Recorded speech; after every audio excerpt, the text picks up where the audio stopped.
Hello, this is Gradye Parsons, and welcome to another episode of Where Are We Going as a Church? Today I want to talk a little bit with you about leadership. Again, one of the points in the book we've been just talking about, Journey in the Wilderness by Gil Rendell, one of the points he makes about leadership is that we're not really looking today for people who are experts necessarily in theology or congregational practice, but what we really need are people who are deep generalists, people who have a deep, well-rounded sense. The recent survey we took of leadership in the church says the number one factor that people look for in their pastors is to be spiritual leaders. Recently, we had a consultation in Dallas with 30 people from across the church about what kind of leadership do we need for the 21st century. In this collection of folks, there were elders and ministers, there were Christian educators, presbytery folks. There were some folks who were barely new into ministry, some people who had been in ministry a long time. It was a very engaging and exciting conversation. And you can find that on the website if you go to look for it, Dallas Leadership Consultation. But one of the things that came out of this was a paper, and in that paper, with our great writer Sharon Youngs, has sort of a litany of the kind of qualities you're looking for in leaders in the church today. We're looking for leaders who go deep, and for leaders who stretch wide, leaders who ask questions, and leaders who live out answers, leaders who let go, and leaders who take up, leaders who lift up others, and leaders who maintain self-awareness, leaders who are coaches and nurses, midwives, all the things we talk about leaderships, people who have all of these qualities of being both able to be self-aware of what their own skills are, but very much attuned to empowering other people. Increasingly in our church and in our world, we're looking more and more towards leaders who really work in the horizontal and less in the vertical.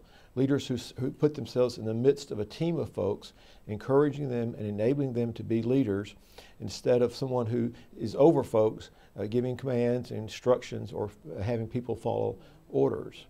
Now in the Presbyterian Church, really fits into our model quite a bit because a minister sits among elders and together they form the ministry team of the church, the kind of ministry that makes the church alive, makes the church exciting, gets the church out in the world as a missional force for what God is doing in the world. And so what kind of leaders do you think we need for that? Do we need leaders who simply are empowered, or we also need leaders who are equipped? Because the other part of what all the surveys show is that worship is still the number one attraction for people in a church. So we need leaders who are able to do that, to be able to proclaim the word and bring the word to people, but also leaders that are able to encourage people in their own life in the word to go out there and be those folks. We need leaders who are able to see wide, the great width of God's children in the world, of all stripes and all kinds of people, and also leaders who are able to bring them into deep, into the riches of God's word, and the riches of what it means to be a person. Recently, I've been mentoring a confirmand as part of my church's annual winter, heading towards Easter confirmation class. And it's been a really great experience. This young man is all bright ideas and all the right kind of questions to ask about the church, about the Word of God, about what the Trinity means, what God means and Jesus means and the Spirit means.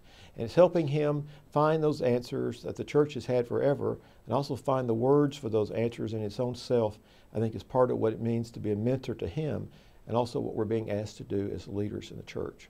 So I encourage you to continue to think about what does it mean to be a leader in the church, not a command giver, but following where Christ is leading us as we seek to equip other people to lead their church and lead their congregation in the way that God is calling us to do.